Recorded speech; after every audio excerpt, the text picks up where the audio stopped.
আজকে আমাদের আলোচ্য বিষয় হচ্ছে রাসূল সাল্লাল্লাহু আলাইহি ওয়াসাল্লামের জীবন থেকে অনুসরণীয় এমন 10টা গুণাগুণ যেগুলো একজন মানুষকে মানুষ বানায়। জন্ম থেকে মৃত্যু পর্যন্ত যদি কেউ মানুষ হিসেবে থাকতে চায় সকল ক্ষেত্রে, তাহলে এই 10টা গুণাগুণ তার জীবনের মধ্যে, কালচারের মধ্যে রাখতে হবে। নচেত আসলে সে মানুষের অবয়বে আছে, প্রকৃতার্থে সে মনুষ্যত্ব ধরে রাখতে পারবেন। এই জন্য মনুষ্যত্ব ধরে রাখার জন্য নবীজির জীবন থেকে 10টা গুণাগুণ মনে থাকবে ইনশাআল্লাহ। আমরা বোঝার জন্য চেষ্টা করি প্রিয় ভাইয়েরা, যে আল্লাহ রাব্বুল আলামিন রাসূলুল্লাহ সাল্লাল্লাহু আলাইহি ওয়াসাল্লামকে আমাদের জন্য অনুকরণীয় আদর্শ হিসেবে দিয়েছেন। তিনি আসলে কোন দিকগুলি কালচার করতেন, কোন দিকগুলি তিনি নিজে প্র্যাকটিস করতেন এবং আমৃত্যু তার সাহাবায়ে কেরামের মধ্যে তার উম্মতের জন্য অনুকরণযোগ্য বানায় রেখে গিয়েছেন, এরকম 10টা গুণাগুণের কথা আমরা শোনার জন্য চেষ্টা করি প্রিয় ভাইরা। 1 নম্বরে, কেউ যদি নিজেকে মানুষ হিসাবে রাখতে চায়, কেউ যদি নিজেকে মানুষের প্রকরণের মধ্যে আল্লাহ রসুল কর্তৃক যে সকল গুণাগুণ বর্ণনা করা হয়েছে এর মধ্যে যদি নিজেকে রাখতে চায়, 1 নম্বর হচ্ছে তার জ্ঞান অর্জনের প্রতি তার জন্য দায়িত্ব থাকতে হবে এবং আগ্রহ থাকতে হবে। সে যদি জ্ঞান অর্জনের এই আগ্রহ, এই দায়িত্ববোধ এটা মনে করে যে নির্ধারিত একটা সময় যাওয়ার পরে শেষ, তাহলে এটা তার একটা ভুল সিদ্ধান্ত। বরং আমৃত্যু তার জন্য জ্ঞান অর্জনের প্রতি আগ্রহ এবং এইটার প্রতি তার একটা দায়িত্ববোধ থাকতে হবে। আল্লাহ রাব্বুল আলামিন কোরআনুল কারীমের মধ্যে এ বিষয়ে কথা বলেছেন। সূরা তাহার মধ্যে আল্লাহ রাব্বুল আলামিন রাসূলুল্লাহ সাল্লাল্লাহু আলাইহি ওয়াসাল্লামকে বলছেন, আল্লাহ কি বলছেন? আল্লাহ রাব্বুল আলামিন বলছেন, وَكَذَلِكَ أَنزَلْنَاهُ قُرْآنًا عَرَبِيًّا وَصَرَّفْنَا فِيهِ مِنَ الْوَعِيدِ। আল্লাহ রাব্বুল আলামিন বলছেন, আমি এমনই ভাবে তোমাদের জন্য আরবি ভাষাতে কোরআনুল কারীম অবতীর্ণ করেছি। আল্লাহ বলছেন কেবলমাত্র অবতীর্ণ করেই শেষ করে দেই নাই, ওয়াসাররাফনা ফীহি মিনাল ওয়াঈদ, আল্লাহ বলছেন এর ভিতরে নানান ধরনের সতর্কবাণী তোমাদের জন্য দিয়ে রাখছি। একটা মানুষের জীবনে শুরু থেকে শেষ পর্যন্ত তার জন্য কোন জায়গা পর্যন্ত সে যেতে পারে, কোথায় যে সে থেমে যাবে, আল্লাহ রাব্বুল আলামিন বলছেন ওয়াঈদ হিসাবে আমি রব্বুল আলামিন সতর্কবাণী হিসাবে তোমাদেরকে এইগুলা দান করেছি। আল্লাহ বলছেন কেন এগুলা দিলাম? লাআল্লাহুম ইয়াত্তাকুন, আশা করা যায় এই মানুষগুলা আল্লাহকে ভয় করবে। আল্লাহ বলছেন অথবা আরো তাদের জন্য এই জ্ঞান যে দিলাম আমি কোরআনের মধ্যে কি কাজ করবে জানো নাকি?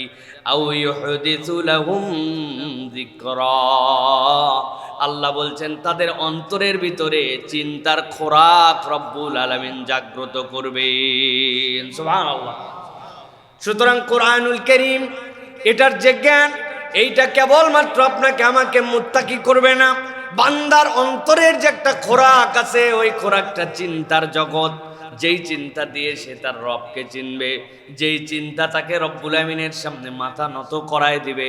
আল্লাহ বলছেন নবীজি সাল্লাল্লাহু আলাইহি সাল্লামকে কোরআনের ভিতরে এরকম সতর্কবাণী আপনার জন্য দান করা হয়েছে। আল্লাহ এরপরে নিজের পরিচয় দিচ্ছেন, ফাতাআলাল্লাহুল মালিকুল হক, জেনে রাখো সত্যিকার অধীশ্বর হচ্ছেন আল্লাহ রাব্বুল আলামিন। আল্লাহ এরপরে নবীজিকে বলছেন, ও আমার হাবিব আপনি চেষ্টা করবেন, আপনি এই কোরআনুল কারীম দেওয়া হচ্ছে এইটাকে সংরক্ষণ করবেন, তবে আমি আল্লাহর পক্ষ থেকে আপনাকে জানায় রাখতেছি এটা ইলমে ওহী, আল্লাহর পক্ষ থেকে আপনার কাছে আসে, এইটা নিয়ে আপনার তাড়াহুড়া করার দরকার নাই। আল্লাহ রাব্বুল আমিন বলছেন ওয়ালা তাজআল বিল কুরআনি মিন ক্বাবলি আন ইউকদা ইলাইক, আল্লাহ রাব্বুল আমিন আপনার কাছে যে কোরআন দিচ্ছেন ওহী হিসাবে, এই ওহী আসার আগে আপনার এটা নিয়ে তাড়াহুড়া করার দরকার নাই, বরং আপনি আল্লাহ রাব্বুল আমিনের কাছে ফরিয়াদ করেন ওয়াকুর রব্বি জিদনি ইলমা, ও আমার রব আপনি আমার জ্ঞান বৃদ্ধি করে দেন, ঠান্ডা মাথায় চিন্তা করেন। আল্লাহ রাব্বুল আমিন নবীজি সাল্লাল্লাহু আলাইহি সাল্লামকে কোরআন দিলেন। আল্লাহ রাব্বুল আমিন স্বয়ং আল্লাহর নবীর জন্য মুআল্লিম। আল্লাহ রাব্বুল আমিন নবীজির কোনো ওস্তাদ রাখেন নাই, স্বয়ং আল্লাহ ওস্তাদ। কিন্তু আল্লাহ বলছেন যে কোরআন আপনাকে দিলাম, ওই কোরআনের মধ্যে সব কিছু আপনার জন্য আছে, চিন্তার খোরাক আছে, সতর্কবাণী আছে। তবে আপনি নবী হিসাবে আল্লাহর কাছে দোয়া করেন, রব্বি জিদনি ইলমা, ও আমার রব আপনি আমার জ্ঞানকে বৃদ্ধি করে দেন। এই আয়াত দলিল হিসাবে দুনিয়ার মানুষের কাছে প্রমাণ করে যেই ব্যক্তি জ্ঞানের সাথে সম্পৃক্ত থাকে সে আল্লাহর কাছে নৈকট্য ব্যক্তি বান্দা হয়। আর যার সাথে জ্ঞান অর্জনের সম্পর্ক নাই, কোরআনের সাথে সম্পর্ক নাই, দুনিয়ায় যত বড় জ্ঞানী হোক না কেন, কোরআনের জ্ঞানহীন ব্যক্তির আল্লাহ রাব্বুল আলামিনের কাছে কোনো দাম নাই। ঠিক কি না? আমরা এই দুনিয়াতেই দেখি অনেকে বড় বড় জ্ঞানী, বিরাট বিরাট পণ্ডিত, ডিগ্রিধারী অনেক ব্যক্তিকে আপনি দেখতে পাবেন যে এই ডিগ্রিধারী তারা এমন কথাবার্তা, এমন আচরণ, এমন ধরনের তাদের বক্তব্য যুক্তি উপস্থাপন করেন যেইগুলাতে সাধারণ মানুষ পর্যন্ত অনেক সময় তাদের এই আচার আচরণের কারণে তাদেরকে নিয়ে হাস্যরস করে। এই মানুষগুলোর এই অসারতার অন্যতম কারণ হচ্ছে এদের কাছে সব থাকলেও এদের কাছে দ্বীনের জ্ঞান নাই, এমনকি সালামটা পর্যন্ত শুদ্ধ করে বলতে পারে না, অথচ পড়ালেখায় বাম্পার আছে কি নাই? আল্লাহ রাব্বুল আলামিন এই জন্য বলছেন যে মূল জায়গাটা হচ্ছে মানুষ হিসেবে তুমি যদি নিজেকে আল্লাহ রাব্বুল আলামিনের কাছে গ্রহণযোগ্য করে নিতে চাও, তাহলে জ্ঞানের প্রতি আগ্রহ এবং এই জ্ঞানের প্রতি একটা দায়িত্ববোধ তোমার থাকা লাগবে। এই জন্য প্রিয় ভাইয়েরা, আমরা নিজেরা যেরকম কোরআনের জ্ঞানে জ্ঞানান্বিত হওয়ার চেষ্টা করব, সাথে সাথে আমাদের প্রজন্ম যারা তাদেরকে দ্বীনের জ্ঞান দিয়ে যাওয়ার জন্য চেষ্টা করতে হবে, তাদের হৃদয়ের মধ্যে একটা আলো ঢুকায় দিয়ে যাওয়ার জন্য চেষ্টা করতে হবে। এই আলো তো এমন আলো, যদি সাময়িকভাবে কেউ পথ হারা হয়েও যায়, কিন্তু ছোটবেলার থেকে তার দিলের মধ্যে, তার রুহের মধ্যে, তার অন্তরের মধ্যে যদি কোরআনের বেসিকটা ঢুকায় দেওয়া যায়, আল্লাহ কোনো না কোনো সময় এই আলো দিয়ে তাদেরকে আবার পথ দেখাবেন ইনশাআল্লাহ। এই জন্য প্রিয় ভাইয়েরা, আগামী প্রজন্মের প্রতি আমরা সতর্ক হই। আমরা আফসোস আর দুঃখের সাথে দেখতে পাই বাংলাদেশে বিভিন্ন সময় বিভিন্ন ধরনের কার্যক্রমের ক্ষেত্রে আমাদের বাচ্চা কাচ্চাদেরকে গিনিপিগ বানানো হয়। আমাদের বাচ্চারা যেন কালচার হয়, আমাদের বাচ্চারা যেন স্বকীয় হয়, আমাদের বাচ্চারা যেন বিরাট বড় জ্ঞানী হয়। এই জন্য তাদেরকে গান শেখাতে হবে, তবলা শেখাতে হবে, গ্রুপে গ্রুপে ক্লাসের ভিতরে নাচ শেখাতে হবে, কত ধরনের জ্ঞান দেওয়ার চেষ্টা করা হয়। অথচ এই বাচ্চারা যেন নৈতিক হয়, আদর্শিক হয়, এই বাচ্চারা যেন পিতামাতার প্রতি কর্তব্যশীল হয়, সমাজের প্রতি দায়িত্ব বোধওয়ালা হয়, ভ্রাতৃত্ব বোধ সম্পন্ন হয়, নৈতিক মানুষ হয়, দুর্নীতিবাজ না হয়। এই জন্য যে পরীক্ষিত সত্য ধর্মীয় জ্ঞান দেওয়া লাগবে, এইটার ক্ষেত্রে আমাদের কোনো আগ্রহ নাই, এইটার আলাপও নাই। এই শিক্ষক নিয়োগ দেওয়ার কথা বললে তখন দেশের টাকার সংকট পড়ে, ঠিক কিনা? অথচ আপনি অবাক হয়ে যাবেন, আপনার আমার টাকায় যেইগুলো আমরা আমাদের যেই সরকারকে আমরা সাপোর্ট দেই, আমরা ওই টাকা দিয়ে আমাদের বাচ্চাদেরকে যা ইচ্ছা তাই শেখানোর জন্য বিভিন্ন ধরনের তারা প্রজেক্ট গ্রহণ করে। এক গভর্নমেন্ট চেষ্টা করে গেছিল, পারে নাই, এখন নতুন করে আবার তাদের মাথার ভূত আরেকজনের মাথার মধ্যে ট্রান্সফার করে দিছে। এইগুলো আর কিছু নয়, আমরা বুঝি বিভিন্ন ধরনের বিদেশি এজেন্ডা এবং ইসলাম এবং মুসলমানদের যে আদর্শিক আগ্রহ, এই আগ্রহ থেকে বিচ্যুতি ঘটানোর জন্য এক শ্রেণী আমাদের মাথার উপরে কাঁঠাল ভেঙে খেতে চায়, ঠিক কিনা? আমরা তাদের কাছে বলে দিতে চাই, কোনো দল, কোনো পার্টি, কোনো গোষ্ঠীর কাছে আমরা আমাদের মাথা বিক্রি করে দেই নাই। আপনারা করেই ফেলতে পারেন আপনাদের পাওয়ার দিয়ে, ক্ষমতা দিয়ে, দাপট দিয়ে, কিন্তু আমাদের যতদিন পর্যন্ত সক্ষমতা আছে আমরা এই সকল অনৈতিক বিষয়ের প্রতিবাদ করে যাব।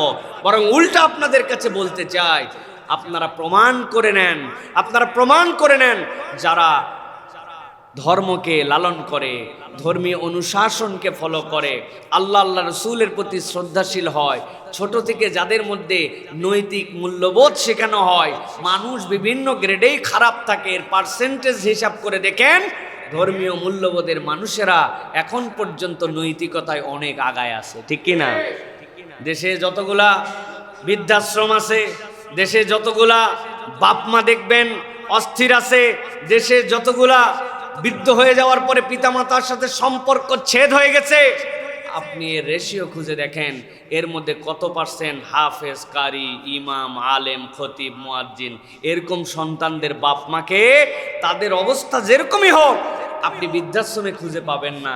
খারাপ ব্যবহারের হার থাকতে পারে, কিন্তু সেটার পার্সেন্টেজ জেনারেলের থেকে অনেক কম আপনি খুঁজে পাবেন। আপনি কোনো আলেম ওলামার বাপ মাকে এখন পর্যন্ত দেখবেন না যে মরার পরে 7 দিন তার খোঁজ খবর নাই, এরকম খবর আপনি খুব কম খুঁজে পাবেন, ঠিক কি না? এটা প্রমাণ করে দৃষ্টান্ত হিসাবে যে নৈতিক শিক্ষার কোনো বিকল্প নাই, কোরআনের শিক্ষার কোনো বিকল্প নাই। আমার কথা নাই, আল্লাহ বলছেন ওয়াসাররাফনা ফীহি মিনাল ওয়াঈদ, সতর্ক বার্তা হিসেবে যা যা লাগবে আমি আল্লাহর মধ্যে ঢুকাই দিছি। আল্লাহর কথা ব্যর্থ হতে পারে না। ওই মানুষ কতটুকু গ্রহণ করেছে বা না করেছে এটা তার উপরে নির্ভর করবে, কিন্তু কেউ যদি গ্রহণ করে অবশ্যই আল্লাহ রাব্বুল আমিন তার মধ্যে একটা ঈমানি নূর দান করবেন, এটা তাকে গাইড করবে ইনশাআল্লাহ। এই জন্য আমি বলবো প্রিয় ভাইয়েরা, বাংলাদেশের যে শিক্ষা ব্যবস্থায় শিশু শ্রেণীতে আমরা জানি ইসলাম শিক্ষা নাম কাওয়াস্তে পড়ানো হয়, তাও পড়ায় কে? গণিতের স্যার পড়ায়, অনেক সময় অমুসলিম টিচার পর্যন্ত ধর্মীয় সাবজেক্ট পড়ায়।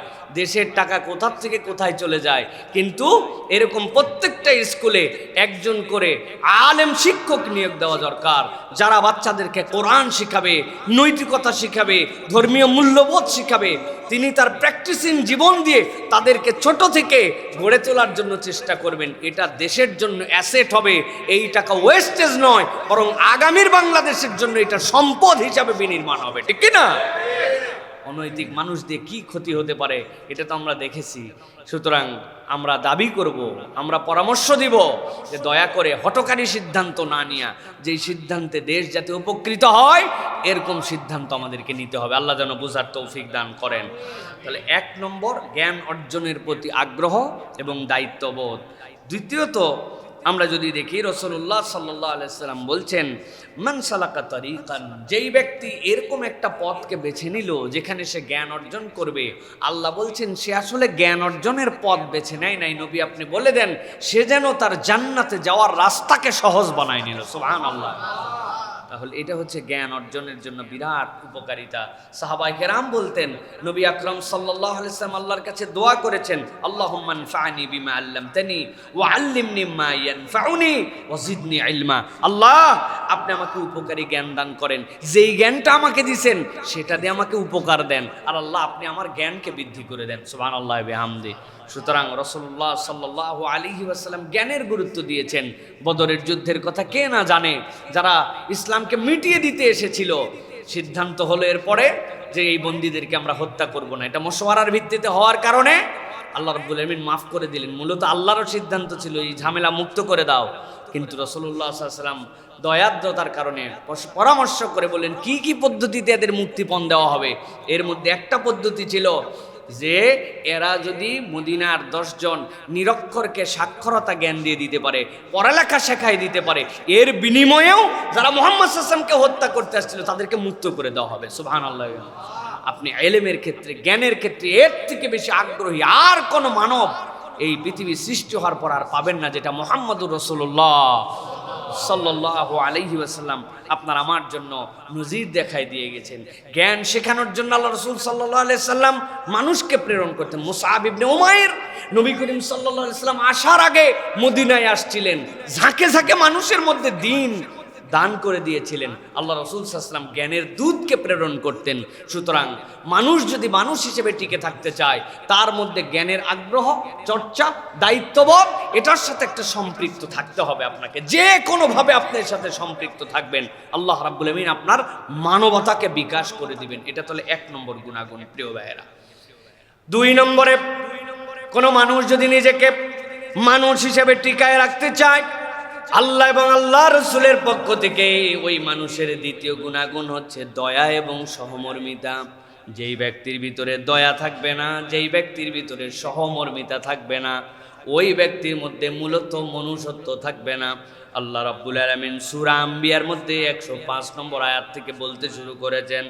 আল্লাহ বলছেন ওয়ালাকাদ কাতাবনা ফিজ যাবুরি মিন বাদির যিকরি আন্নাল আরদা ইয়ারিসুহা ইবাদিয়াস সালিহুন।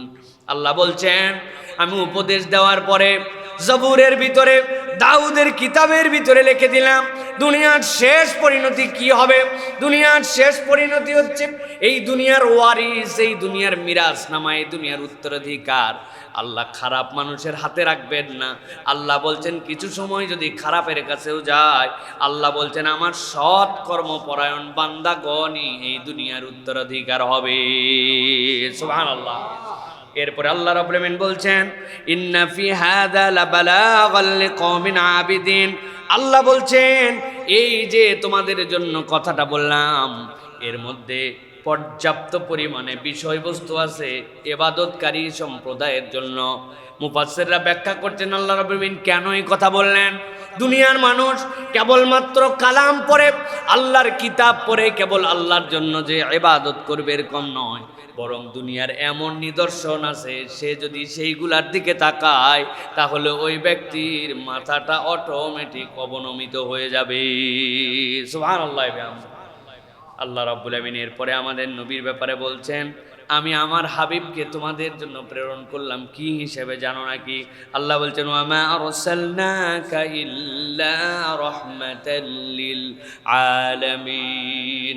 জগৎ সমূহের জন্য মুহাম্মাদুর রাসূলুল্লাহ তোমাদের কাছে পয়গম্বর হিসেবে এসেছেন, তিনি হচ্ছেন রহমত। সুবহানাল্লাহ। এই জন্য আল্লাহ রাব্বুল আলামিন রাসূলুল্লাহ সাল্লাল্লাহু আলাইহি সাল্লামকে দিয়ে দুনিয়ার মানুষের কাছে এই বার্তা পৌঁছায় দিতে চান। দুনিয়ার মানুষ তোমরা যদি মনুষ্যত্ব ধরে রাখতে চাও, একজন ব্যক্তি যদি আরেকজনের প্রতি দয়াদ্র না হও, আসমানওয়ালার দয়া তোমরা পাবা না। এই জন্য মানুষের বেসিক মনুষ্যত্ব হচ্ছে সে দয়াদ্র হবে, মানুষের প্রতি সে দয়াশীল আচরণ করবে। মানুষ হিসাবে আমাদেরকে যদি টিকে থাকতে হয় তাহলে দয়াদ্রতা আমাদের ভূষণ হবে। আমার মনটা সফট, আমি আল্লাহ রাব্বুল আলামিনের দিকে তাকায়া আমার হালটা, আমার তবিয়তটা, আমার ফিতরাতটা দয়ার সাথে সম্পৃক্ত করেছি। এটাই হচ্ছে মানবতা, এটাই হচ্ছে মনুষ্যত্ব। এর বাহিরে যদি মানুষ যায় তাহলে মানুষ হিসাবে সে দেখা যাবে, কিন্তু আসলে প্রকৃতার্থে সে মানুষ হতে পারবে না। পুরা পৃথিবীর দিকে যদি আমরা তাকাই তাহলে দেখবো আমরা এখন ক্রুয়েলিটি, এইটা হচ্ছে দুনিয়ার তবিয়ত হয়ে গেছে। মানুষের প্রতি মানুষের দয়া, সহমর্মিতা, ভালোবাসা, এইগুলোর থেকে আমরা বেরিয়ে গেছি। আমরা অনেক সময় মনে করি যে এটা ধারণ করতেছি, কিন্তু আল্লাহ রাসূল সাল্লাল্লাহু আলাইহি ওয়াসাল্লাম কতগুলো প্র্যাকটিক্যাল কাজ আমাদের জন্য দিয়ে গিয়েছিলেন, সেইগুলো আমরা করি কিনা একটু বিচার বিশ্লেষণ করতে হবে। দয়ার প্যাটার্ন আল্লাহ নবী সাল্লাল্লাহু আলাইহি ওয়াসাল্লাম আপনার আমার জন্য বলে গেছেন। আপনি কি অসুস্থ রোগী দেখতে যান? অসুস্থের প্রতি আপনার কোনো টান আছে কিনা? নাকি আপনি শুধু বলেন আমি খুব কাইন্ড হার্ট ম্যান, খুবই দয়াদ্র আমি মানুষ, কিন্তু অসুস্থ রোগী আপনি দেখতে যান না। সেটা আপনার নিকটাত্মীয় হোক আর দূর আত্মীয় হোক, আপনার খুব পরিচিত হোক আর অপরিচিত হোক, আপনি যদি এটা না করেন তাহলে আপনি ফেক মুখে কেবল বলেন, আপনি তাহলে দয়াদ্র হতে পারেন না। 2 নম্বরে, আপনি কি অপরের আরোগ্য কামনা করেন কিনা? যে মানুষের জন্য আরোগ্য কামনা করে, খালি আমার শরীর ভালো থাক, আমার বাচ্চা সুস্থ থাক, নাকি আমাদেরটা সুস্থ থাক, এই কামনা আপনার দিল থেকে আসে কিনা? 3 নম্বরে, আপনি কি মানুষের হেদায়েতের জন্য আপনার কোনো পরিশ্রম আছে কিনা? এটা অনেক বড় দয়ার বিষয়। রাসূল সাল্লাল্লাহু আলাইহি ওয়াসাল্লাম এক ইহুদিকে দেখতে গেছেন, যাওয়ার পরে তার খোঁজ খবর নিয়ে আল্লাহর কাছে দোয়া করছেন যে আল্লাহ এই ইহুদিকে তুমি হেদায়েত দিয়ে দাও। তাকেও বলছেন তুমি যদি হেদায়েতের উপর মৃত্যুবরণ করতে পারো তোমার পরকাল সাকসেস। আল্লাহর নবীর এই দয়াদ্রতা, এই ইহুদিকে দেখতে যাওয়া, এই ভালোবাসার কারণে ওই ইহুদি ঈমান গ্রহণ করে ঈমানের উপর মৃত্যুবরণ করছে। সুবহানাল্লাহ। তা আমার দিলের মধ্যে এই টান আছে কিনা যে কোন মানুষটা গাফেল হয়ে গেছে, কোন মানুষটা আল্লাহর দিন থেকে সরে গেছে, তার জন্য আমার প্রচেষ্টা কি? আমার এইগুলা দেখার সময় নেই ভাই, দূরু ভাই, নিজে বাঁচলে বাপের নাম, এই প্রক্রিয়ার মধ্যে আমি আছি। আর আমি বলতেছি আমি খুব কাইন্ড ম্যান, আমি খুবই দয়াদ্র, নরম দিলের, রহম দিলের মানুষ। আপনি প্রমাণ দিতে পারেন নাই প্রিয় ভাইয়েরা।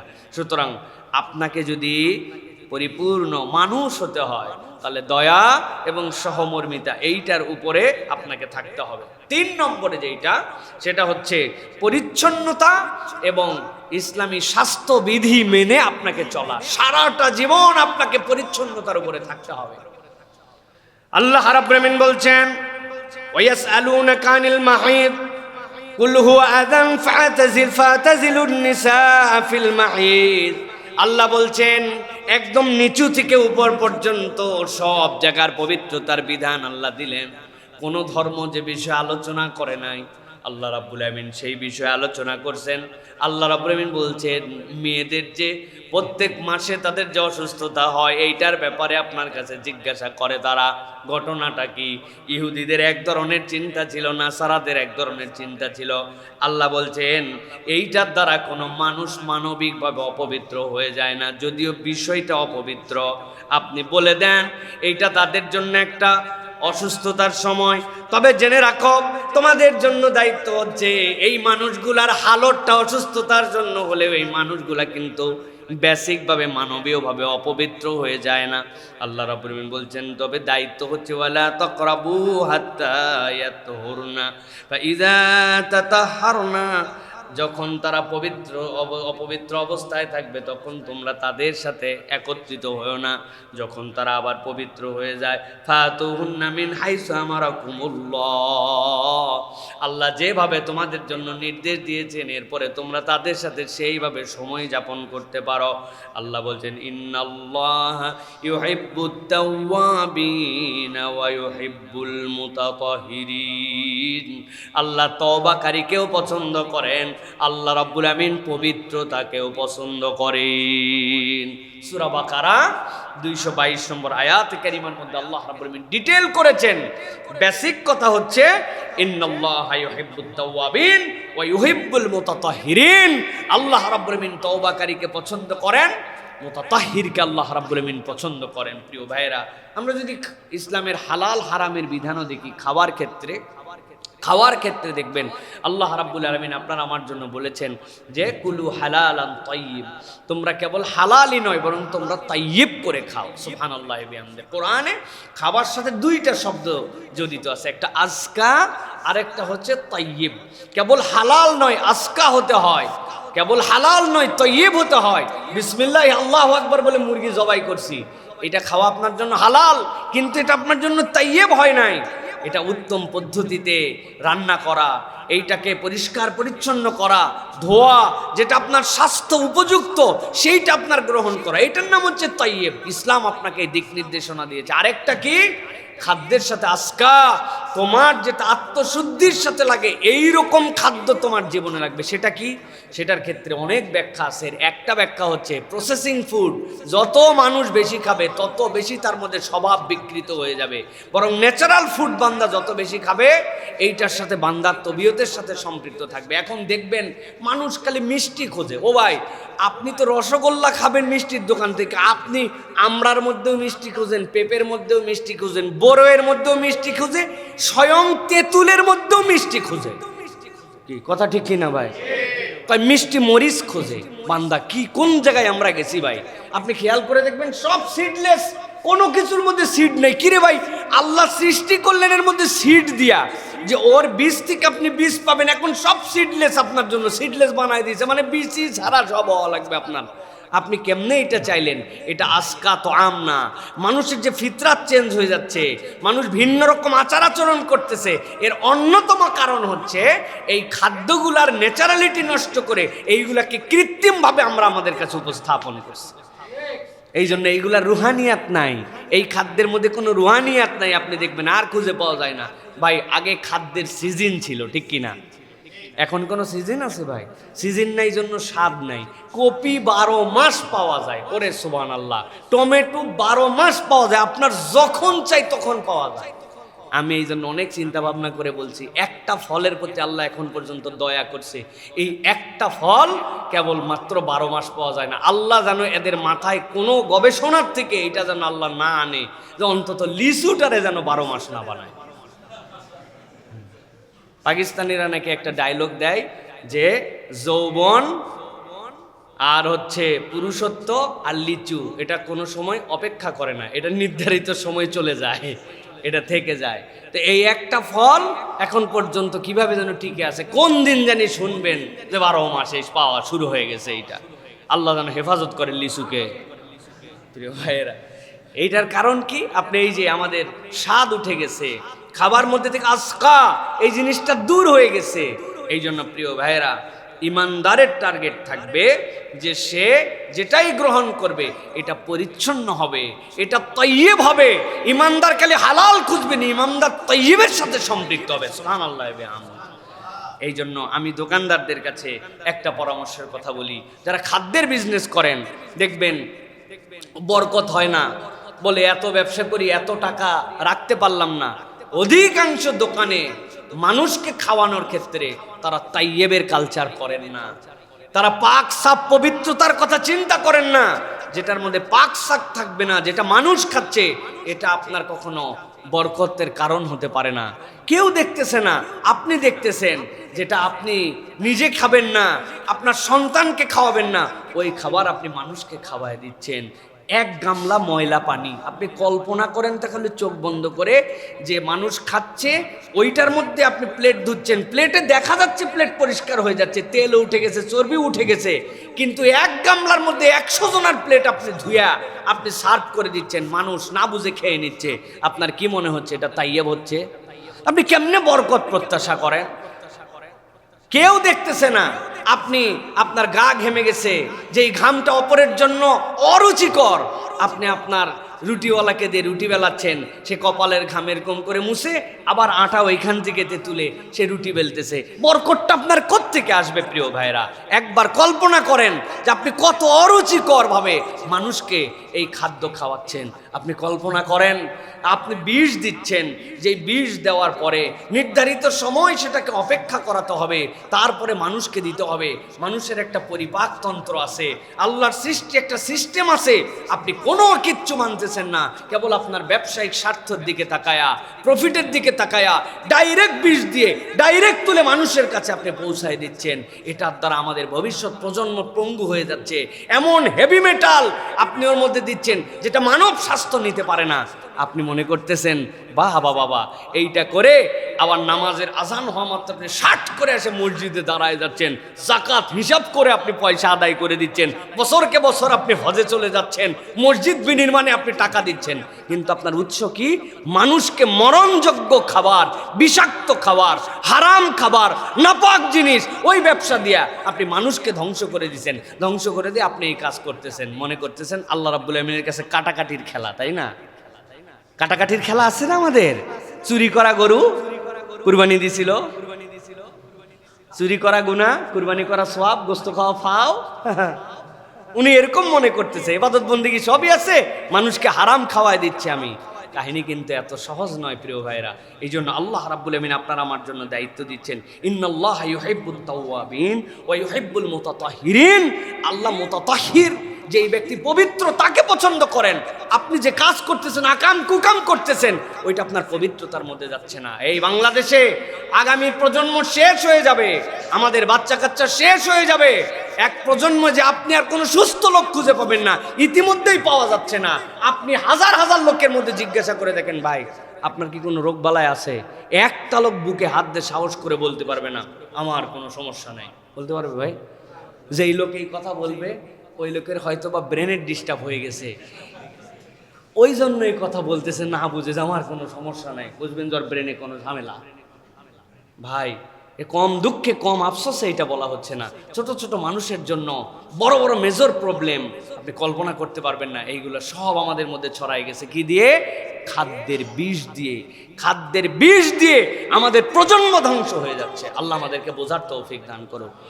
আন্দাজি শুধু ঠিক বলেন না, ঢাকা শহরে যত জিনিসের মধ্যে হেভি মেটাল পাওয়া গেছে, সবচেয়ে সাংঘাতিক খারাপ বিষাক্ততা, সবচেয়ে বেশি পরীক্ষার মধ্যে যেটা পাওয়া গেছে সেটার নাম আপনারা জানেন না। বলেন তো কি নাম? বলেন কি? প্রিজারভেটিভ। পান। পান চেনেন? এর থেকে বেশি বিষাক্ত মেটাল কোনো কিছুর মধ্যে পাওয়া যায় না।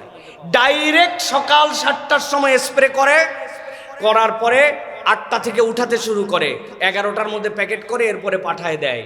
এই পান আপনি আমি নিয়ে আসার পরে দোকানদার ধোয় কি না ধোয়া, ধুলেই কি বাড়ায় কিনা, আমি ডাইরেক্ট মুখ দিয়ে চিবাইয়া আমার জারক রস হিসাবে আমার জিহ্বা দিয়া, আমার এই গাল দিয়ে গ্রন্থি দিয়ে আমরা গ্রহণ করতেছি। এত ডেঞ্জারাস জিনিস এইগুলোর মধ্যে ঢুকাই দেওয়া হয়েছে। একদম লেট নাইটে স্প্রে করে তারপরে তরমুজ আপনার কাছে পাঠায় দেওয়া হয়। আম একটু নাকি কালো দাগ হলে আমাদের দিল জোড়ায় না, এই জন্য তারা বুদ্ধি করে এর মধ্যে শ্যাম্পু দেয়, আরও কিছু কিছু মেডিসিন দিয়ে আগে রাত্রেবেলা স্প্রে করে পরের দিন পাঠায়। খা বাঙালি খা, চকচকা জিনিস খা, পুরা কলিজাটা পর্যন্ত আমাদের শেষ করে দেওয়া হচ্ছে প্রিয় ভাইয়েরা। অতএব আপনাকে আমাকে এই তয়্যিবের সাথে সম্পৃক্ত হতে হবে। যারা এর সাথে জড়িত আছেন, যারা এই কাজ করতেছেন, আল্লাহর কাছে যাওয়ার পরে নামাজ, রোজা, হজ, যাকাত দিয়ে পার পাওয়া কঠিন হয়ে যাবে প্রিয় ভাইয়েরা। আল্লাহ আমাদের নিচ থেকে উপর পর্যন্ত এই সার্কেলকে আল্লাহ রাব্বুল আলামিন বোঝার তৌফিক দান করেন। প্রিয় ভাইয়েরা, তাহলে এইটা গেল আমাদের জন্য। রাসূলুল্লাহ সাল্লাল্লাহু আলাইহি সাল্লাম কতকগুলা তয়্যিবের, কতকগুলা পবিত্রতার গুণাগুণ তার সাথে ছিল। এর মধ্যে একটা, প্রতিটি নামাজের আগে ওযু করা, দিনে একাধিকবার মিসওয়াক করা, এটা হচ্ছে আপনার পবিত্রতার একটা অন্যতম এলিমেন্টস। ঘুম থেকে উঠে হাত ধোয়া, খাবারের আগে হাত ধোয়া, খাবারের পরে হাত ধোয়া, রাসূলুল্লাহ সাল্লাল্লাহু আলাইহি ওয়াসাল্লামের আমল ছিল। ঘুম থেকে উঠে প্রথম নবী আকরাম সাল্লাল্লাহু আলাইহি ওয়াসাল্লাম দুইটা হাত ধুয়ে ফেলতেন, পোশাক পরিচ্ছদ, চুল দাড়ি পরিষ্কার রাখতেন, সুগন্ধি ব্যবহার করতেন। এক সাহাবী এলোমেলো উস্কো খুস্কো চুল নিয়ে ঘুরে বেড়াচ্ছিলেন। নবীজি ডেকে বললেন, তোমার কপালে কি একটা চিরুনি জোটে না, যে তুমি এরকম করে এলোমেলো করে ঘুরে বেড়াও? এটা কেমন তোমার আচরণ?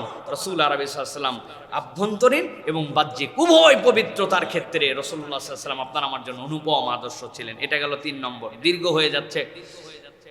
4 নম্বরে, প্রত্যেক মানুষের মধ্যে একটা মানবিক চেতনা লাগবে, যে জীবন রক্ষার যে একটা মহত্ব আছে, এইটা আপনার দিল থেকে আপনাকে অনুভব করতে হবে, যে জীবন রক্ষার একটা মহত্ব, যে যেখানে জীবনের প্রশ্ন সেখানে আমি একজন মানুষ হিসেবে অ্যাক্টিভ। আল্লাহ রাব্বুল আলামিন সূরা মায়েদার মধ্যে বলতেছেন, দুনিয়ার মানুষ, কিয়ামত পর্যন্ত তোমাদের জন্য জানালাম, মিন আজলি যালিকা কাতাবনা আলা বানি ইসরাঈল আন্নাহু মান কাতালা নাফসান বিগাইরি নাফসিন আও ফাসাদিন ফিল আরদি ফাকান্নামা কাতালান নাস জামিআ। আল্লাহ বলছেন, বনি ইসরায়েলের জন্য আমি লিখে দিয়েছিলাম, যে কেউ প্রাণের বিনিময়ে প্রাণ অথবা পৃথিবীতে অনর্থ সৃষ্টি করা ছাড়া অপর মানুষকে যদি হত্যা করে, হতে পারে সে একটা মানুষকে হত্যা করছে অন্যায় করে, আল্লাহ বলছেন সে যেন দুনিয়ার সব মানুষকে হত্যা করে ফেললো। নাউজুবিল্লাহ। আল্লাহ রাব্বুল আলামিন এরপরে বলছেন, দুনিয়ার মানুষ জেনে রাখো, ওয়ামান আহইয়াহা ফাকান্নামা আহইয়ান নাস জামিআ। কেউ যদি একটা মানুষের প্রাণ বাঁচানোর জন্য ঝাঁপায় পড়ল, প্রাণ বাঁচানোর মতো মমত্ববোধ তার ভিতরে দেখায় দিল, আল্লাহ বলছেন পুরা দুনিয়ার মানুষকে বাঁচায় রাখার জন্য যে সওয়াব, আল্লাহ রাব্বুল আমিন তার আমলনামাটা যেন সেরকম বানায় দিবে। আল্লাহ রাব্বুল আমিন বলছেন, ওয়ালাকাদ জাআতহুম রুসুলুনা বিল বাইয়িনাতি সুম্মা ইন্না কাসীরাম মিনহুম বা'দা যালিকা ফিল আরদি লামুসরিফুন। আল্লাহ বলছেন, পয়গম্বরগণ তোমাদের কাছে এরকম অনেক নিদর্শনাবলী নিয়ে আসছেন, এরপরে দুনিয়াতে এমন কতকগুলা মানুষ আছে তারা সীমারেখা মানে না, সীমারেখা অতিক্রম করে যায়। দেখবেন এক শ্রেণীর মানুষ আছে, তাদের কালচার, তাদের তবিয়ত, তাদের স্বভাব হচ্ছে মানুষের মধ্যে ফিতনা ফাসাদ ছড়ায় দেওয়া, দুনিয়াকে শান্ত রাখা তাদের কোনো প্ল্যান নাই, দুনিয়াকে অশান্ত বানায় রাখা তাদের টার্গেট। হাজার বুঝানোর পরেও এরা কখনো মানুষের বিবেচনায়, মানুষের আসানি, মানুষের জন্য রহম দিল হতে পারে না। আল্লাহ বলছেন এরা মানুষের কাতারে নয়, দেখতে মানুষ হলেও এরা নরপশুর থেকেও নিচে, ঠিক কিনা প্রিয় ভাইয়েরা? এই জন্য ইমানদারের হৃদয়ের মধ্যে একটা মমত্ববোধ থাকবে, যে মমত্ববোধটা মানুষকে বাঁচানোর জন্য তার মন মানসিকতা হবে। রাসূলুল্লাহ সাল্লাল্লাহু আলাইহি সাল্লাম এক নারীকে যুদ্ধে আহত দেখলেন, দেখার পরে তার ট্রিটমেন্ট করার জন্য বললেন যে তাকে চিকিৎসা করাও। রাসূলুল্লাহ সাল্লাল্লাহু আলাইহি সাল্লাম রোগীদেরকে চিকিৎসা করতে বলতেন, রোগীদেরকে চিকিৎসা করো, এবং যে যে বিষয়ে পারদর্শী তার কাছে আল্লাহর নবী পাঠাতেন। আপনারা জানেন না, চোখ উঠে গেছে, আল্লাহ নবী সাল্লাল্লাহু আলাইহি সাল্লাম হাত দিয়ে থুতু লাগাই দিয়েছেন, চোখ ঠিক হয়ে গেছে। এই ঘটনা আপনারা শোনেন নাই? রাসূলুল্লাহ সাল্লাল্লাহু আলাইহি সাল্লামের মুজিজা ছিল এইগুলি। কিন্তু এক লোক এসে বলছে, ইয়া রাসূলুল্লাহ, আমার হচ্ছে বুকের ব্যথা, সদর বুকের প্রবলেম আমার। নবী করিম সাল্লাল্লাহু আলাইহি ওয়াসাল্লাম তাকে এক ইহুদির কাছে পাঠাইছেন, যাও তুমি ইহুদির কাছে ট্রিটমেন্ট নাও, ও বক্ষ ব্যাধি বিশেষজ্ঞ, রাসূলুল্লাহ সাল্লাল্লাহু আলাইহি ওয়াসাল্লাম তাকে পাঠিয়ে দিয়েছেন যে তার কাছ থেকে ট্রিটমেন্ট নাও। সুতরাং এই যে মমত্ববোধ, মানুষের প্রতি দায়িত্বশীলতা, এই জন্য যুদ্ধে ইসলাম অকারণে কোনো নারী, কোনো শিশু, কোনো গাছপালা, কোনো পুরোহিত এইগুলাকে হত্যা করার অযোগ্য ঘোষণা করেছে। কিয়ামত পর্যন্ত যুদ্ধ থাকবে, কিন্তু এইগুলাকে বাস বিচার করে আপনাকে চলতে হবে। আর আধুনিক যুদ্ধ কি? যুদ্ধ শুরুর আগে স্কুলে বোম্বিং করে, যুদ্ধ শুরুর আগে যারা নিরপরাধ আবাসিক এলাকা সেইগুলোর মধ্যে আগে মারি আতঙ্ক ছড়ায়। কথা কি বাস্তব কিনা প্রিয় ভাইয়েরা? তাহলে ইসলাম আপনাকে বলছে আপনি মানুষ হতে পারবেন না জীবন রক্ষার মহত্ব যদি আপনার মধ্যে না থাকে। এইটা আমাদের মধ্যে রাখতে হবে প্রিয় ভাইরা। প্রত্যেকের দিলের মধ্যে অকারণে একটি প্রাণকে আমি ঝরাই দেব বিনা কারণে, এটা আপনার মধ্যে থাকবে না। এরপরে 5 নম্বরে যেটা আমাদের লাগবে সেটা হচ্ছে ধৈর্য এবং আত্মসংযম, প্যাশেন্ট যেটা বলে, যে আমাদের ধৈর্য এবং আত্মসংযম আমাদের জন্য লাগবে। ধৈর্য না থাকলে তার কাছে আসলে কিছুই নাই।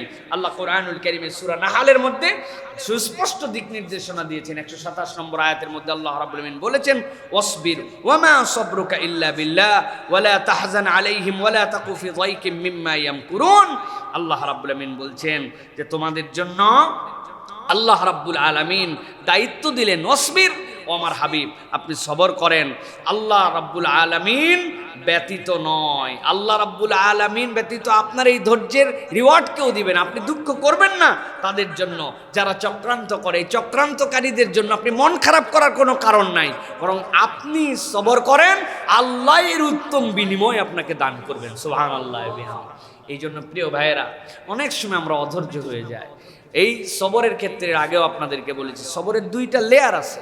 একটা হচ্ছে সবরুল উলিয়া, একটা সবরে সুগরা। সবরে সুগরা কি?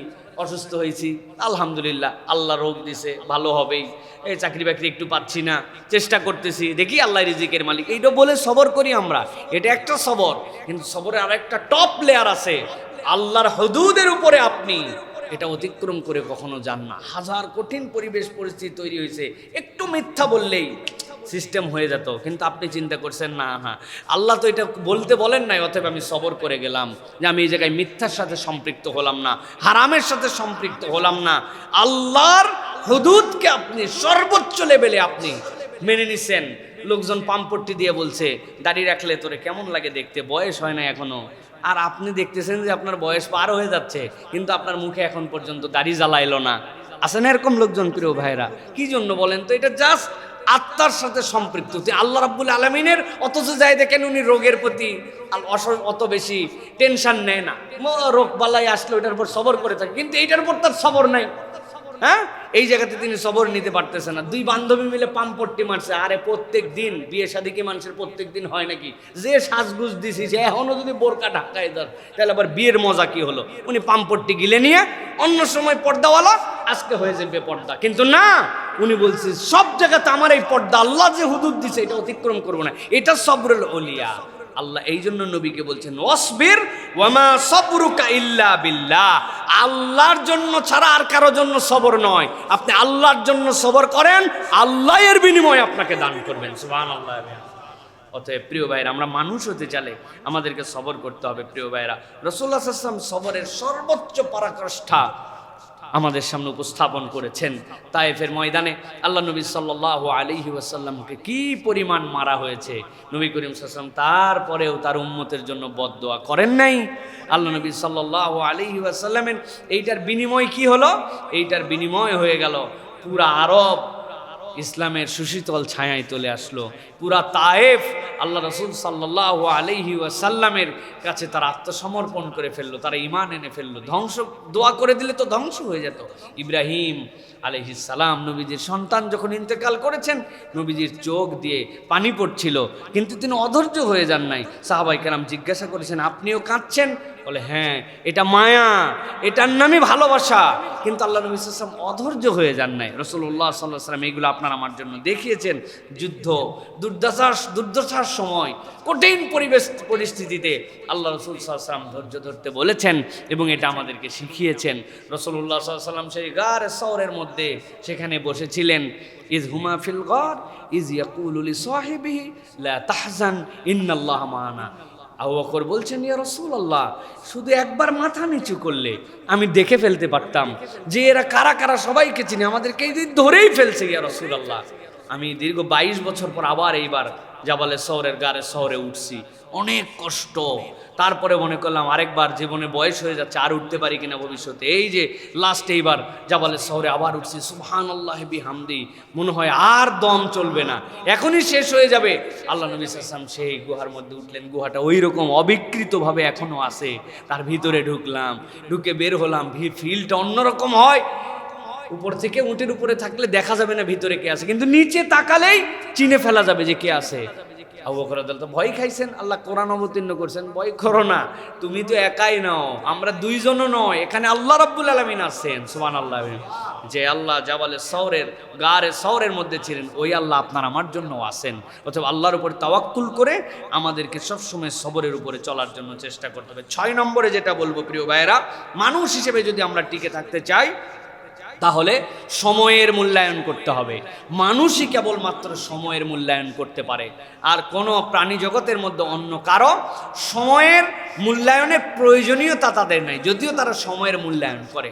প্রত্যেকটা পাখি সকালবেলা কিচিরমিচির করে ডাকতে ডাকতে খালি পেটে বেরিয়ে যায়, সন্ধ্যাবেলা এসে তারা ঘুমিয়ে পড়ে, তাদের নিয়ম এইটা। পৃথিবীর সকলের সিস্টেমের সার্কেল ঠিক আছে, কেবলমাত্র মানুষ, যাদের কাছে আল্লাহ রাব্বুল আলামিন এইটাকে মূল্যায়ন করার মতো তৌফিক দিয়েছেন, এই মানুষের হাতে কেবল সময়ের মূল্যায়ন নাই। নবী করিম সাল্লাল্লাহু আলাইহি সাল্লাম বলছেন, আন ইবনে আব্বাস রাদিয়াল্লাহু তাআলা আনহুমা ক্বালা ক্বালা রাসূলুল্লাহ সাল্লাল্লাহু আলাইহি ওয়াসাল্লাম, নি'মাতানি মাকবুমুন ফীহিমা কাসীরুম মিনান নাস, আস-সিহহাতু ওয়াল ফারাগ। এই দুনিয়ার মানুষ দুইটা নিয়ামতের ব্যাপারে বড় বেশি উদাসীন। এর একটা হচ্ছে তার জন্য অবসর, আরেকটা হচ্ছে সুস্থতা।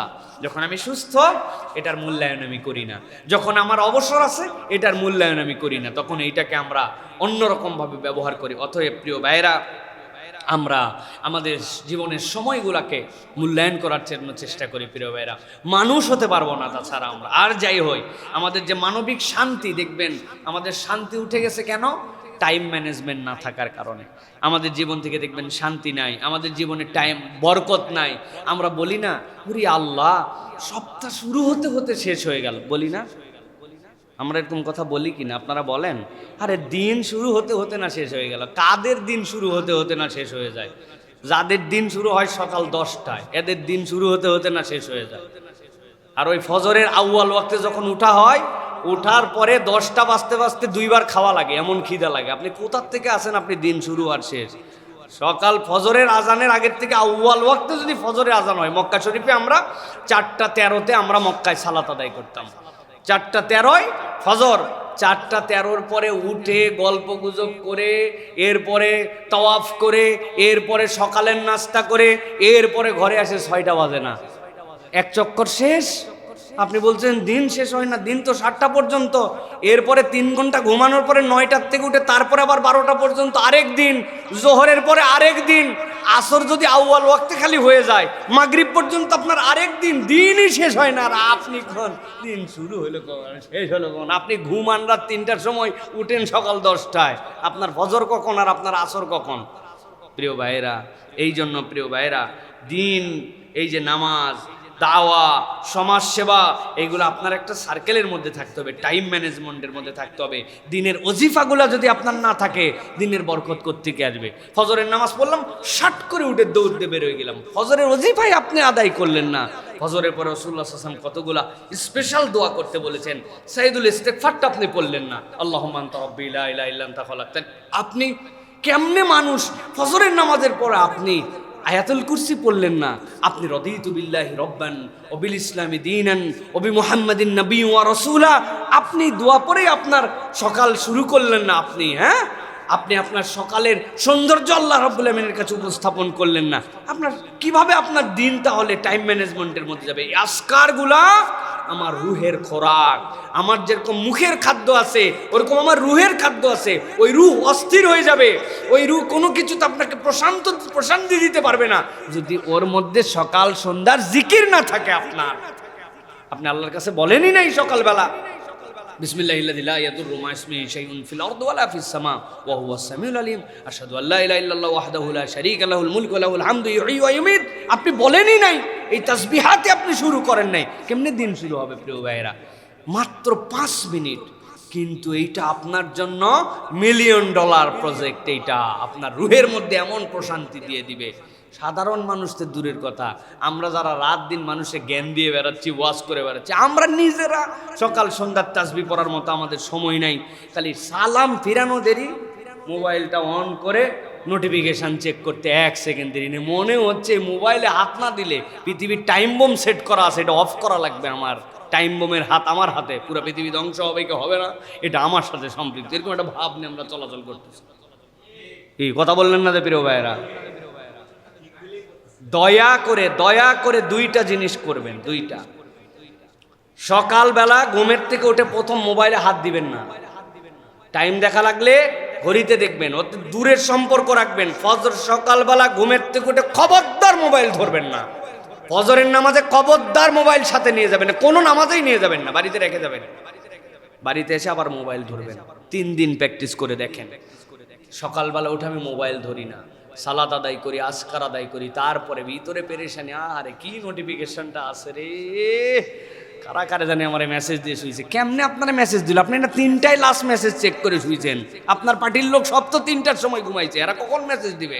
এরা 10টার পরে দিবে। আপনি এত পেরেশান হওয়ার দরকার নেই প্রিয় ভাইয়েরা। কম জ্বালায় এ কথা বলতেছি না, আল্লাহ রাব্বুল আলামিন আমাদেরকে বোঝার তৌফিক দান করেন প্রিয় ভাই। তাহলে সময়ের মূল্যায়ন, তালেব ইলম যারা আসেন কথা শোনার জন্য, দয়া করে লাইন মতো আসেন প্রিয় ভাইরা। জীবনের বহুত পর্ব এখনো বাকি আছে। আপনি যে পর্বে ঢুকে গেছেন, ভবিষ্যৎ অন্ধকার, ভবিষ্যৎ অন্ধকার হয়ে যাবে।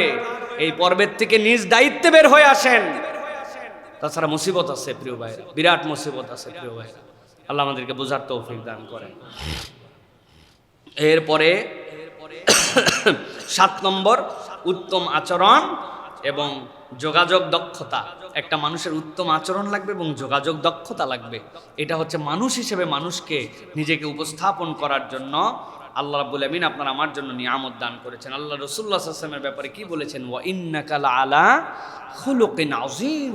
আপনাকে উত্তম চরিত্রের উপর অধিষ্ঠিত করা হয়েছে। উত্তম চরিত্রের উপর অধিষ্ঠিত করার মানে কি? রাসূলুল্লাহ সাল্লাল্লাহু আলাইহি ওয়াসাল্লাম মডেল, এমন একটা মডেল হিসেবে আল্লাহ তাকে উপস্থাপন করেছেন যে আমাদের সুন্দরের যাবতীয় মডেল হচ্ছেন মুহাম্মদুর রাসূলুল্লাহ সাল্লাল্লাহু আলাইহি ওয়াসাল্লাম। এই জন্য উত্তম আচরণ আমাদের জন্য খুব গুরুত্বপূর্ণ। নবী করিম সাল্লাল্লাহু আলাইহি সাল্লামের ব্যাপারে সাহাবায়ে কেরাম বলতেন যে নবী করিম লাম ইয়াকুনিন নবী সাল্লাল্লাহু আলাইহি ওয়াসাল্লাম ফাহিশান ওয়ালা মুতাফাহিশান। নবী করিম সাল্লাল্লাহু আলাইহি ওয়াসাল্লাম ফাহিশাগিরি করতেন না, ফাহিশা পছন্দও করতেন না, এর উপরে নবী করিম সাল্লাল্লাহু আলাইহি ওয়াসাল্লাম ছিলেনই না। ওয়াকানা ইয়াকুল, আর রাসূলুল্লাহ সাল্লাল্লাহু আলাইহি ওয়াসাল্লাম বলতেন ইন্না মিন খিয়ারিকুম আহসানুকুম আখলাকা। তোমাদের মধ্যে উত্তম সে যার চারিত্রিকভাবে উত্তম, যে চারিত্রিকভাবে উত্তম সেই তোমাদের মধ্যে সর্বোত্তম। সুবহানাল্লাহ ওয়া বিহামদি। এই জন্য প্রিয় ভাইরা, চারিত্রিক উৎকর্ষতা এটা ভেতর এবং বাহির দুটা একত্রিত হতে হয়। বাহিরে মানুষটা এত ফ্রেন্ডলি, মানুষজন বলে হাসি মুখ ছাড়া কথাই বলে না, বাপ রে বাপ কি আচার ব্যবহার, কি মাইল্ড, কি বন্ধু বৎসল, কিন্তু উনি উনার বাড়িতে যাওয়ার পরে দাজ্জালুল ইসলাম আছে না এরকম, হ্যাঁ, ইন্টারন্যাশনাল দাজ্জাল। উনার স্ত্রীর সাথে উনি খারাপ ব্যবহার করে, উনি ভিতরে যাওয়ার পরে একদম কটুবাক্য ছাড়া কথা বলে না, গালাগালি উনার তবিয়ত। এই ধরনের কিছু কুৎসিত চরিত্রের মানুষ আপনি দেখতে পাবেন প্রিয় ভাইয়েরা। এই জন্য আমাদেরকে ভেতর এবং বাহির এই 2 জায়গাতেই আমাদেরকে উত্তম আদর্শ উপস্থাপন করতে হবে। উত্তম আদর্শ ছাড়া আমরা আল্লাহ রাব্বুল আলামিনের কাছে উপস্থাপিত হতে পারবো না। উত্তম আদর্শ আপনার মধ্যে আছে, এটা প্রমাণ কি?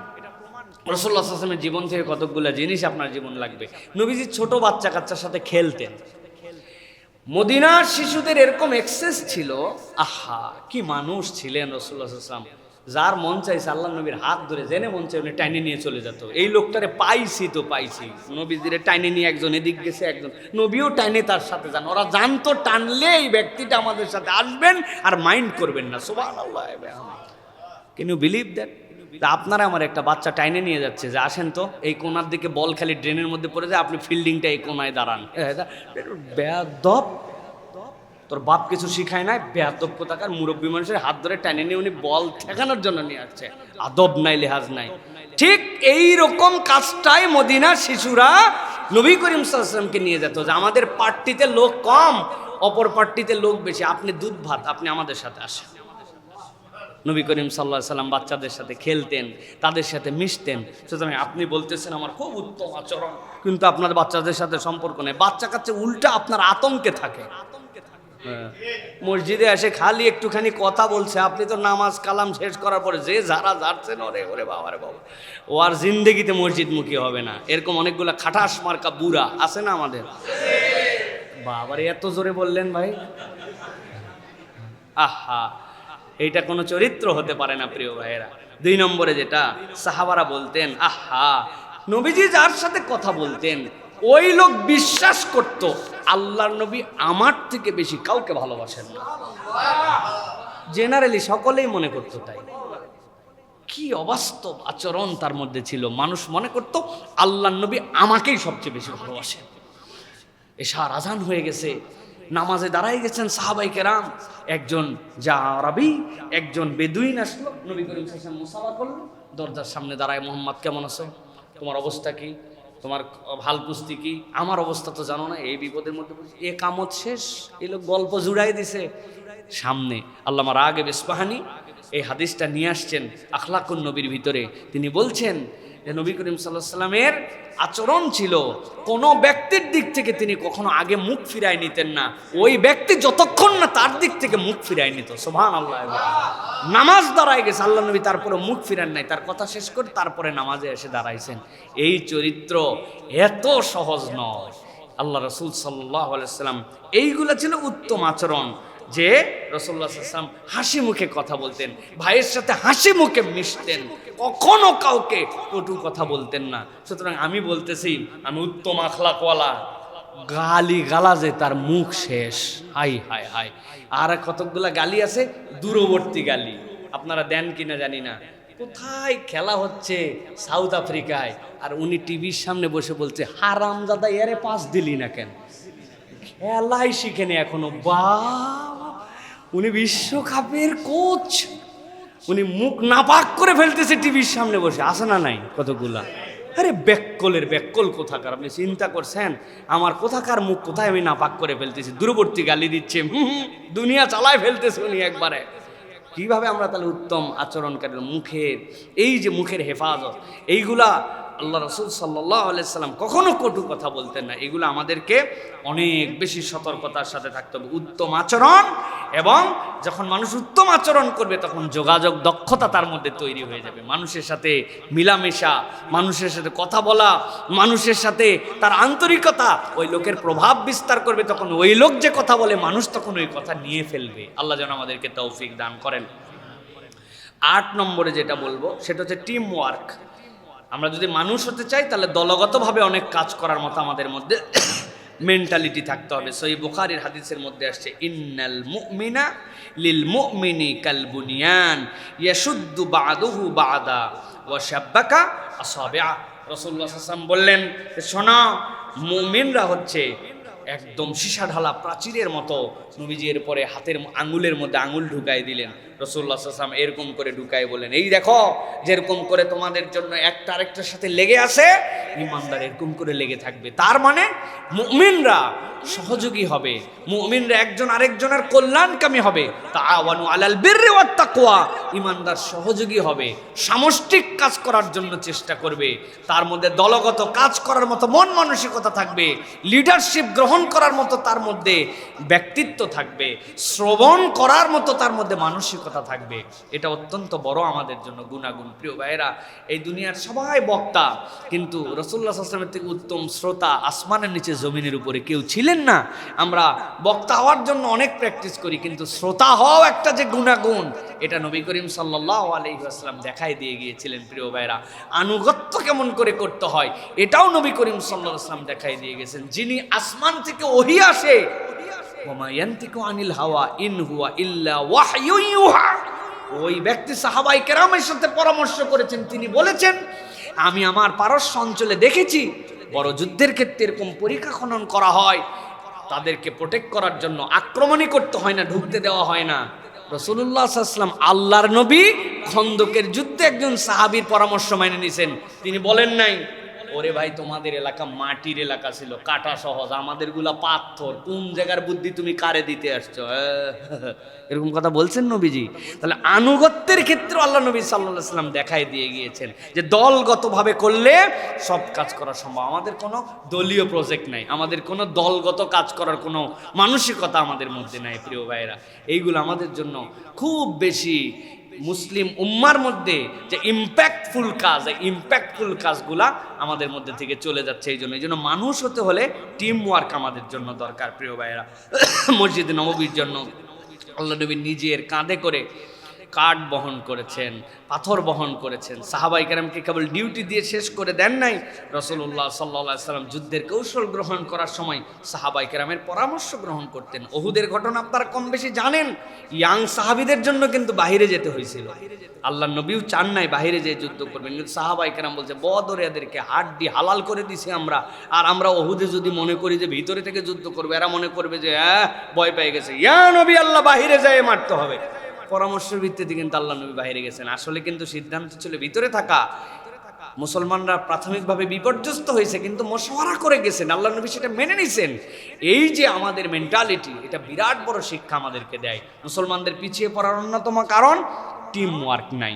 এই টিম ওয়ার্ক আমাদের জন্য দরকার প্রিয় ভাইরা। 9 নম্বর যেটা বলবো সেটা হচ্ছে আমাদের জন্য আমানতদারিতা, ইন্টিগ্রিটি আমাদের জন্য, যে আমানতদারিতা, ট্রাস্ট, এইটা আমাদের জন্য খুব বেশি দরকার। আল্লাহ রাব্বুল আমিন কোরআনুল কারীমের মধ্যে বলছেন ইন্নাল্লাহা ইয়া'মুরুকুম আন তু'আদ্দুল আমানাতি ইলা আহলিহা ওয়া ইযা হাকামতুম বাইনান নাসি আন তাহকুমু বিল আদল ইন্নাল্লাহা নি'ম্মা ইয়া'iযুকুম বিহি ইন্নাল্লাহা কানা সামিআম বাসীরা। আল্লাহ রাব্বুল আমিন বলছেন আমি তোমাদের জন্য নির্দেশ দিচ্ছি তোমরা যেন প্রাপ্য আমানত যেইগুলা প্রাপকের কাছে তোমরা পৌঁছায় দিবা। আমার হাবিব সাল্লাল্লাহু আলাইহি সাল্লাম দুনিয়ার সবচেয়ে বড় আমানতদারিতার নজির স্থাপন করেছেন। আল্লাহ নবী আমানতদার, এইটা সস্তা কোনো ডায়লগ কেবল ছিল না। মক্কার লোক যখন সিদ্ধান্ত নিয়েছে মুহাম্মাদুর রাসূলুল্লাহকে শেষ করে দিবে, 11টা গোত্র থেকে 11 জন লোক তলোয়ার নিয়ে হাজির। ওই যে হিজরতের রাত্রে আল্লাহ নবী সাল্লাল্লাহু আলাইহি ওয়াসাল্লামের সামনে আল্লাহ নবীকে আল্লাহ রাব্বুল আমিন নির্দেশ দিয়ে দিলেন ওয়াজআলনা মিন বাইনি আইদিহিম সাদ্দাও ওয়া মিন খালফিহিম সাদ্দা ফাগশাইনাহুম ফাহুম লা ইউবসিরুন। আপনি ছিটায় দেন, সামনে পিছনে কিচ্ছু দেখতে পাবে না, তারা আপনাকে সেভ করার দায়িত্ব আমার। আল্লাহ রাব্বুল আলামিনের নবী ডাক দিলেন সাইয়েদনা আলী রাদিয়াল্লাহু তাআলা আনহুকে। সকলেই জানি আমরা, আলীকে বললেন তুমি আমার বিছানায় থেকে যাও। কি জন্য? যে মরলে তুই আলী মর, এই জন্য না। আল্লাহ নবী সাল্লাল্লাহু আলাইহি সাল্লামের সাহাবীও জানতেন আল্লাহ নবী কখনো অন্যের জীবনকে ঝুঁকির মধ্যে ফেলে দিবেন না। আমার জন্য আল্লাহ বাঁচার রাস্তা অবশ্যই রেখেছেন। আমি এখানে শুয়ে গেলাম কেন? ইতিহাসবিদরা ব্যাখ্যা করতেছেন মক্কার লোক যখন আল্লাহ নবীকে হত্যা করার সিদ্ধান্ত পর্যন্ত নিয়েছে, 11টা গোত্র যখন এক হয়েছে, বনি হাশেমের সাথে যদি ঝামেলা বাঁধে তাহলে কেউ যেন একাই না ফেঁসে যায়, সকলের নামে যেন ব্লেম আসে।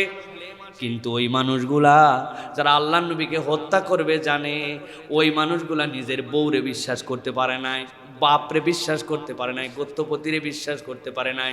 ওরা জানে নবীরে হত্যা করবে, তারপরেও তাদের আমানতগুলা ফেরত নেয় নাই। ব্যবসার টাকা নবীর কাছে, স্বর্ণালঙ্কার নবীর কাছে, তাদের সিরিয়ায় যাওয়ার আগে যেই সম্পদ লাগবে ওইগুলো আল্লাহ নবীর কাছে গাঁটটি বেঁধে বেঁধে রেখে দিয়েছে। মানুষটাকে মারতে চায়, তারপরেও তার কাছে আমানতদারিতার কোনো অনিশ্চয়তা তাদের নাই। সুবহানাল্লাহ। এই ছিলেন মুহাম্মাদুর রাসূলুল্লাহ সাল্লাল্লাহু আলাইহি ওয়াসাল্লাম, এমন আমানতদার। আল্লাহ এই জন্য বলছেন ইন্নাল্লাহা ইয়া'মুরুকুম আন তু'আদ্দুল আমানাতি ইলা আহলিহা ওয়া ইযা হাকামতুম বাইনান নাসি আন তাহকুমু বিল আদল ইন্নাল্লাহা নি'ম্মা ইয়া'যুকুম বিহি ইন্নাল্লাহা কানা সামিআম বাসীরা। আল্লাহ আল্লাহ বলছেন, ও দুনিয়ার মানুষ, তুমি যদি মানুষ হতে চাও তাহলে তোমার প্রাপ্ত আমানত মানুষকে হক অনুযায়ী পৌঁছায় দাও। বাপ বলে গেছিল, তুই বড় সন্তান রে, আমি তো মিরাজ নামা দিয়ে যেতে পারলাম না, সম্পদগুলা সমানভাবে বন্টন করে দিস। উনার মরার সময় হয়ে গেছে, 2 বার হজ করা শেষ হয়ে গেছে, বোনের সম্পদ এখন পর্যন্ত ভাই দেয় নাই। এরকম 100% সলিড মুসলমান আমাদের সমাজে আছে না? না, আহা। আল্লাহ রাব্বুল আমিন বলছেন এই জন্য, ওয়াইদা হাকামতুম বাইনান নাসি আন তাহকুমু বিল আদল, বিচার ফায়সালা যদি করো, পক্ষপাত দুষ্টতা করো না, তুমি মানুষ হতে পারবে না, তাহলে সঠিক বিচার তুমি করো। আল্লাহ রাব্বুল আমিন বলছেন, ইন্নাল্লাহা নি'ম্মা ইয়াযকুম, আল্লাহ রাব্বুল আমিন তোমাদেরকে সদুপদেশ দিচ্ছেন, এর মধ্যে আল্লাহর পক্ষ থেকে এমন বার্তা আছে যেটা তুমি বুঝতেই পারবা না। ইন্নাল্লাহা কানা সামিআম বাসীরা, আল্লাহ কিন্তু সব দেখেন, সব শোনেন। অতএব মানুষ হিসাবে আমাদেরকে থাকতে হলে আমানতদার হতে হবে। আমাদেরকে আমানতদার, আজকে আমানতহীন হওয়ার কারণে দুনিয়া আজকে কঠিন পরিস্থিতির দিকে চলে গেছে। ব্যাংকের থেকে টাকা নেয়, এই জেনেই নেয় যে এটা আমি ফেরত দিব না, অথচ তার টাকা না। ঠিক কিনা ভাই? জেনেই নেয় যে এই টাকা আমি ফেরত দিব না। আহা, কিভাবে মুসলমান হতে পারে সে, কল্পনা করা যায়? যার অল্প একটু ঋণ থাকার কারণে নবীজি নামাজ পড়ায় নাই, আর তুমি ব্যাককল মনে করছো যে লাখ লাখ টাকা নিয়ে তুমি জান্নাতে চলে যাবা ডাইরেক্ট। এত সস্তা কেমনে মানুষের মধ্যে থেকে এই আমানতদারিতে উঠে গেল, একদম নিচ থেকে উপর পর্যন্ত কঠিন কঠিন বিপর্যয় ঘটে গেছে। এইটা কারো মধ্যে আমানতদারি নাই। এই যে শুক্কুর ভাই সামনে বসে আছে, উনি কার কাছ থেকে জানি অনেকগুলা টাকা পায়। উনি শেষ পর্যন্ত তাড়াতাড়ি বলছে কিয়ামতের দিন কিন্তু এটার হিসাব বরাবর করে যাওয়া লাগবে। বলছে ওগুলো হিসাব বরাবর করা আছে। বলে কেমনে? কয় আপনি যেরকম 5 লাখ পান, আমি ওরকম 20 লাখ পাই, ওখানে কাটাকাটি করে আপনারটা বুঝাই দিব। চিন্তা করছেন আপনি? আল্লাহর সাথেও তামসা করে মানুষ। সামনে বসে আছে, আমি বানানো কথা বলার ছেলে না। এই রকম আমাদের মধ্যে আমানতহীনতা চলে গেছে প্রিয় ভাইরা। মানুষের টাকা পয়সা মেরে খাচ্ছে। মক্কার মানুষ আল্লাহ নবীকে এমনি এমনি আলামিন উপাধি দেয় না, এই বিশ্বস্ততার কারণে দিয়েছিল। হ্যাঁ, নবী করিম সাল্লাল্লাহু আলাইহি ওয়াসাল্লাম আমাদের জন্য এই ক্ষেত্রে মডেল। সর্বশেষ যেটা দিয়ে বলবো, মানুষ হিসাবে আমাদের জন্য সবচেয়ে বড় সাহসের জায়গা সেটা হচ্ছে তাওয়াক্কুল। যেই মানুষ আল্লাহর প্রতি ভরসা করে না, সে আসলে প্রকৃত মানুষ হতে পারে। এই জন্য আল্লাহ রাব্বুল আলামিন আপনার আমার জন্য বলেছেন, ওয়ামান ইয়াতাওয়াক্কাল আলাল্লাহ ফাহুয়া হাসবু, কেউ যদি আল্লাহর প্রতি ভরসা করতে শিখে যায়, তিনিই তার জন্য যথেষ্ট হয়ে যান। সুবহানাল্লাহি বিহামদি। নবী করিম সাল্লাল্লাহু আলাইহি ওয়াসাল্লাম এই জন্য বলেছেন, অসুস্থতার ক্ষেত্রেও তোমরা তাওয়াক্কুল করো। নবীজি বলছেন, তাদাওয়াউ ইবাদাল্লাহ ফাইন্নাল্লাহা তাআলা লাম ইয়াদা দাইন ইল্লা ওয়াদা লাহু দাওয়া। আল্লাহ এমন কোন রোগী দেন নাই যার জন্য চিকিৎসা দেন নাই। সুতরাং তোমরা ঘাবড়ায় যেও না, তোমরা চেষ্টা করো, আল্লাহর প্রতি ভরসা করো, আল্লাহ রাব্বুল আমিন তোমাদের মুক্তির রাস্তা বের করে দিবেন। এইটা কেবলমাত্র মুখে মুখে বলার দ্বারা হয় না প্রিয় ভাইয়েরা। আল্লাহ রাব্বুল আলামিনের সাথে সম্পৃক্ত হলে তারপরে এই পরীক্ষায় পাশ করা যায়। আপনি জানেন পরীক্ষা 100 মার্কের হবে, পরীক্ষার টাইম 4 ঘন্টা, পরীক্ষার হলের মধ্যে কোনো রকম নকল করা যাবে না, পরীক্ষার সেন্টার অমুক জায়গায়, এইগুলা সব জানলে তো আপনার পরীক্ষা পাশ হয়ে যাবে, তাই না ভাই? হ্যাঁ, আপনি জানেন 4 ঘন্টা পরীক্ষা, 100 মার্ক, 33 পাইলে পাস, ডানে বামে ঘাড় ফেরানো যাবে না, কলম দিয়ে লিখতে হবে, রোল নম্বর মুখস্থ, পাস হয়ে যাবে না ভাই? না, এটা আপনার জাস্ট প্রক্রিয়া জানছেন, আপনার পড়ালেখাটা করতে হবে, আপনার ওটার জন্য প্রস্তুতি নিতে হবে। আল্লাহর হুকুমে বান্দা যখন চলতে শুরু করে, তখন আল্লাহ রাব্বুল আমিন তার ভিতরে এই তাওয়াক্কুলের হালত তৈরি করে দেন। এটা কেবল মুখে মুখে বলে হয় না প্রিয় ভাইয়েরা। এই জন্য আমাদেরকে প্রিয় ভাইয়েরা, আমাদেরকে আল্লাহ রাব্বুল আলামিনের প্রতি তাওয়াক্কুল করা শিখতে হবে, আল্লাহর প্রতি ভরসা করা শিখতে হবে। আল্লাহ যেন আমাদেরকে এই গুণাগুণগুলোর উপরে দায়েম এবং কায়েম রাখার তৌফিক দান করেন। 1 নম্বর বলেছি জ্ঞান অর্জনের প্রতি আগ্রহ এবং দায়িত্ববোধ, 2 নম্বর দয়া এবং সহমর্মিতা, 3 নম্বর পরিচ্ছন্নতা এবং স্বাস্থ্যবিধি মেনে চলা, 4 নম্বর জীবন রক্ষার মহত্বের কথা বলেছি, 5 নম্বর ধৈর্য এবং আত্মসংযম, 6 নম্বর সময়ের মূল্যায়ন, 7 নম্বর উত্তম আচরণ এবং যোগাযোগ দক্ষতা, 8 নম্বরে দলগত কাজ, 9 নম্বরে আমানতদারিতা, আর 10 নম্বরে বলেছি আল্লাহর প্রতি ভরসা। এইটা যদি মানুষ তার জীবনে কালচারের মধ্যে নিয়ে আসতে পারে, তাহলে সে প্রকৃতার্থে আল্লাহর কাছে মানুষ হিসেবে উপস্থাপন করতে পারবে নিজেকে ইনশাআল্লাহ। যেন আমাদেরকে তৌফিক দান করেন। আল্লাহ রাব্বুল আমিন যেন আমাদেরকে উত্তম গুণাগুণওয়ালা মানুষ হিসেবে কবুল করেন।